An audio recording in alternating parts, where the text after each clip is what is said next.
What's up, Rolling with Carlos family? What's up, Gator Nation? Again, I appreciate your support. I hope you had a nice weekend. We're going to go in and talk about the loss to Georgia and the takeaways from Georgia, and also another injury for Eugene Wilson. Not another injury. A big day for Eugene Wilson with against Georgia. But I feel bad for him. He had an outstanding game.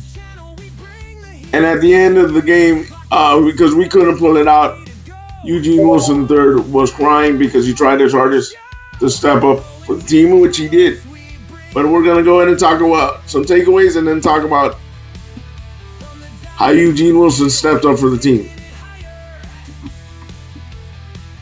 I'll give you my thoughts at the end, towards the end of the video. Takeaways from the Georgia Dogs. To Georgia, they're the right head coach hire away. The Florida Gators had a lot of the same issues, but it's undeniable that a coaching change was visible. The Florida Gators suffered a loss to rival Georgia for the 5th consecutive year in a row. The last 2 games have seen the team show poise and even be in the driver's seat at times for a win, but they've yet to get one over the top. On the note, here are three takeaways on the loss. These will take the time to discuss the outlook of them rather than the ins and outs of the actual game.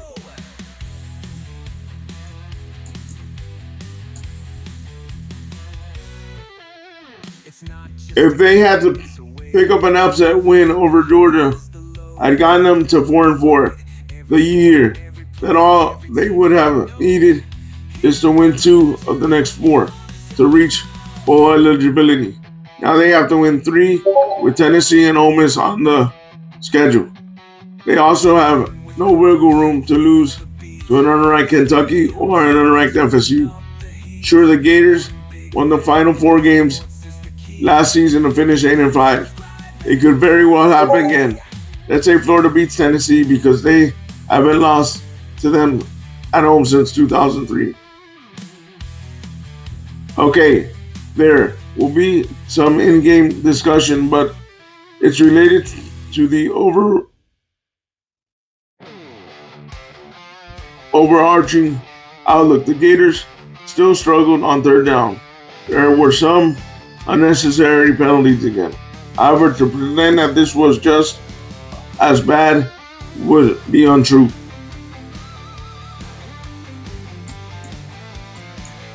DJ Lagway, while far from stellar, looked better. He looked more composed compared to his previous games. He took some stronger shots downfield, and he looked better on his feet. We got to see Eugene Wilson III return to form. Regardless of the options in the wide receiver room, he had been underutilized for a long time. Play calling was far from perfect, but it's clear someone else was in charge. It was a lot of the same, but there were improvements. Maybe it translates to winning down the stretch.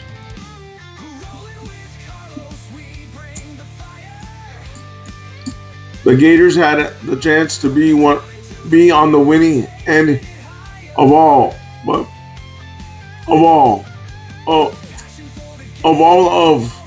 but maybe one loss this year.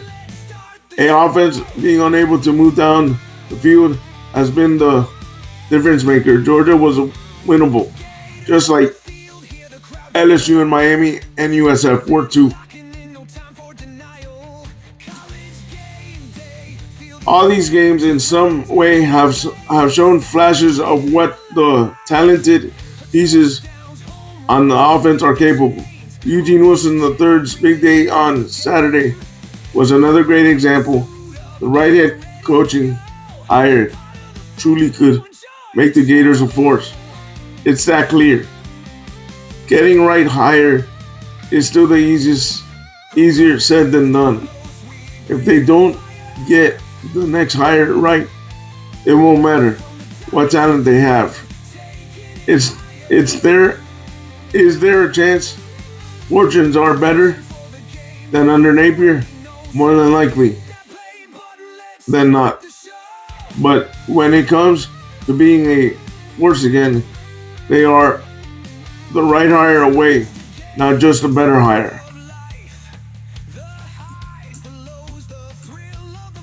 And this article was written by a Gators SI writer, Harrison Samajovitz of the Gators SI team.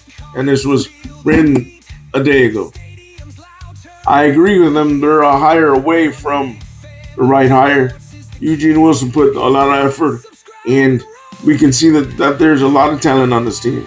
And if we get the right hire, if it's Lane Kiffin or a well-known head coach, a lot of this team can stay and not enter the transfer portal when the hire is made, which is still to be seen. Because remember, after the hire is made, the kids have 15 days to declare to the transfer portal.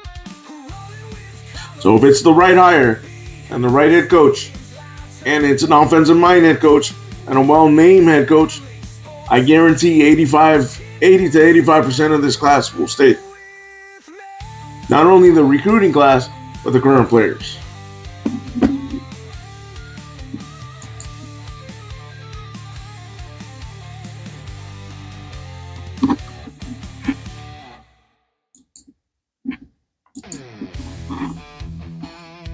Eugene Wilson III steps up for injured, riddled Florida wide receiver room. He stepped up. And this was written by Graham Hall of 24/7.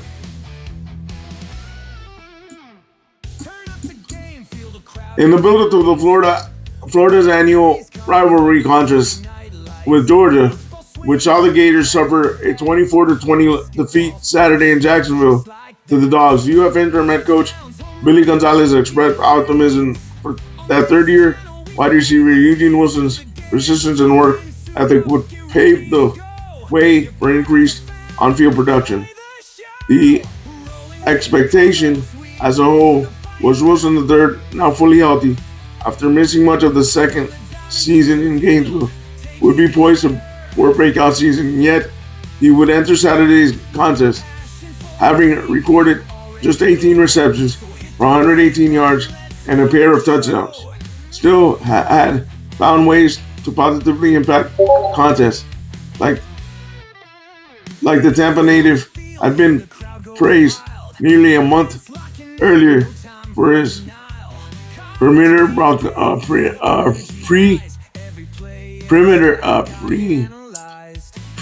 blocking in the game where he was held without a catch or rushing attempt. US 29-21 win over Texas. Yet the lack of touches wasn't an indication of Wilson standing within Florida's wide receiver room. There's only one ball, and you've got a bunch of skilled guys that are fully capable of taking it to the house or getting the ball in their hands and making plays. When does it come your way? How are you going to respond? How are you going to react? And he's done a fantastic job, Gonzalez said. He wants the ball. I want him to want the ball. I want him to tug on my shirt and saying, listen, I can beat the guy over me. Give you the ball in this play. I want that. I want the guys to have a little bit of cockiness, but confidence, cockiness, but he's had a really good work week of practice last 2 weeks, and it's been really good for him. I think his confidence has really risen, so I'm excited. I can't wait to see him.